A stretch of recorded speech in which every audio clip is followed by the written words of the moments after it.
Bharat south Africa ನಡುವಿನ ಎರಡನೇ ಏಕದಿನ ಪಂದ್ಯವು ಸೆಂಟ್ ಜಾರ್ಜ್ ಪಾರ್ಕ್ ಸ್ಟೇಡಿಯಂನಲ್ಲಿ ನಾಳೆ ನಡೆಯಲಿದೆ. ಈ ಪಂದ್ಯದಲ್ಲಿ ಟೀಂ ಇಂಡಿಯಾ ಜಯ ಸಾಧಿಸಿದರೆ ಸರಣಿ ವಶಪಡಿಸಿಕೊಳ್ಳಬಹುದು.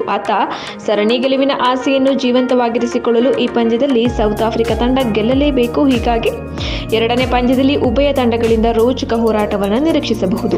ಸೌತ್ ಆಫ್ರಿಕಾ ವಿರುದ್ಧದ 3 ಪಂದ್ಯಗಳ ಏಕದಿನ ಸರಣಿಯ ಮೊದಲ ಮ್ಯಾಚ್ನಲ್ಲಿ ಭರ್ಜರಿ ಜಯ ಸಾಧಿಸಿರುವ ಟೀಂ ಇಂಡಿಯಾ 1-0 ಅಂತರದಿಂದ ಮುನ್ನಡೆ ಸಾಧಿಸಿದೆ. ಮೊದಲ ಏಕದಿನ ಪಂದ್ಯದಲ್ಲಿ ಟಾಸ್ ಗೆದ್ದ ಸೌತ್ ಆಫ್ರಿಕಾ ತಂಡವು ಹರ್ಷದೀಪ್ ಸಿಂಗ್ ಹಾಗೂ ಆವೇಶ್ ಖಾನ್ ದಾಳಿಗೆ ತತ್ತರಿಸಿತು.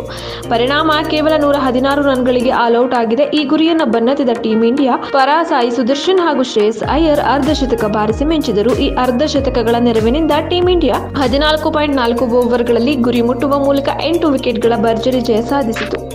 ಆದರೆ ಈ ಪಂದ್ಯದಲ್ಲಿ ಅರ್ಧಶತಕ ಸಿಡಿಸಿ ಮಿಂಚಿದ ಶ್ರೇಯಸ್ ಅಯ್ಯರ್ ಸೌತ್ ಆಫ್ರಿಕಾ ವಿರುದ್ಧದ ಏಕದಿನ ಸರಣಿಯಿಂದ ಹೊರಗುಳಿದಿದ್ದಾರೆ. ಇದಕ್ಕೆ ಮುಖ್ಯ ಕಾರಣ ಅವರು ಟೆಸ್ಟ್ ತಂಡವನ್ನು ಸೇರಿಕೊಳ್ಳುತ್ತಿರುವುದು. ಅಂದರೆ ಏಕದಿನ ಸರಣಿ ಮುಕ್ತಾಯದ ಬೆನ್ನಲ್ಲೇ ಟೀಂ ಇಂಡಿಯಾ ಟೆಸ್ಟ್ ಸರಣಿ ಆಡಲಿದೆ. ಈ ಸರಣಿಯು ವಿಶ್ವ ಟೆಸ್ಟ್ ಚಾಂಪಿಯನ್ಶಿಪ್ನ ಭಾಗವಾಗಿದ್ದು, ಹಾಗಾಗಿ ಟೀಂ ಇಂಡಿಯಾ ಪಾಲಿಗೆ ತುಂಬಾ ಮಹತ್ವದ ಪಂದ್ಯಗಳಾಗಿವೆ.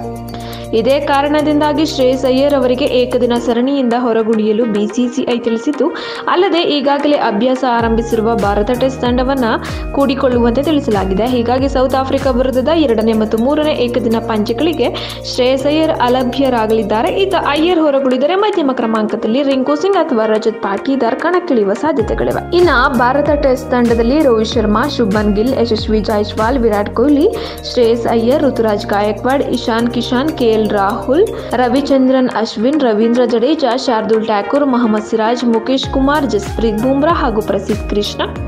ಭಾರತ ಮತ್ತು ಸೌತ್ ಆಫ್ರಿಕಾ ಟೆಸ್ಟ್ ಸರಣಿಯ ವೇಳಾಪಟ್ಟಿಯನ್ನು ನೋಡುವುದಾದರೆ ಮೊದಲ ಪಂದ್ಯ ಡಿಸೆಂಬರ್ 26ರಿಂದ ಪ್ರಾರಂಭವಾಗಲಿದೆ ಸೆಂಚುರಿಯನ್ನಲ್ಲಿ. ಹಾಗೆ ಜನವರಿ 3ರಿಂದ 2ನೇ ಟೆಸ್ಟ್ ಪಂದ್ಯ ಕೇಪ್ ಟೌನ್ನಲ್ಲಿ ನಡೆಯಲಿದೆ. ಏಕದಿನ ವಿಶ್ವಕಪ್ನಲ್ಲಿ ಅಮೋಘ ಪ್ರದರ್ಶನ ನೀಡಿದ ಟೀಂ ಇಂಡಿಯಾ ವೇಗಿ ಮೊಹಮ್ಮದ್ ಶಮಿ ಸೌತ್ ಆಫ್ರಿಕಾ ವಿರುದ್ಧದ ಟೆಸ್ಟ್ ಸರಣಿಯಿಂದ ಹೊರಗುಳಿದಿದ್ದಾರೆ. ಪಾದದ ನೋವಿನ ಕಾರಣ ಮೈದಾನದಿಂದ ಹೊರ ಉಳಿದಿರುವ ಶಮಿ ಟೆಸ್ಟ್ ಮೂಲಕ ಕಮ್ಬ್ಯಾಕ್ ಮಾಡಲಿದ್ದಾರೆ ಎನ್ನಲಾಗ್ತಿತ್ತು.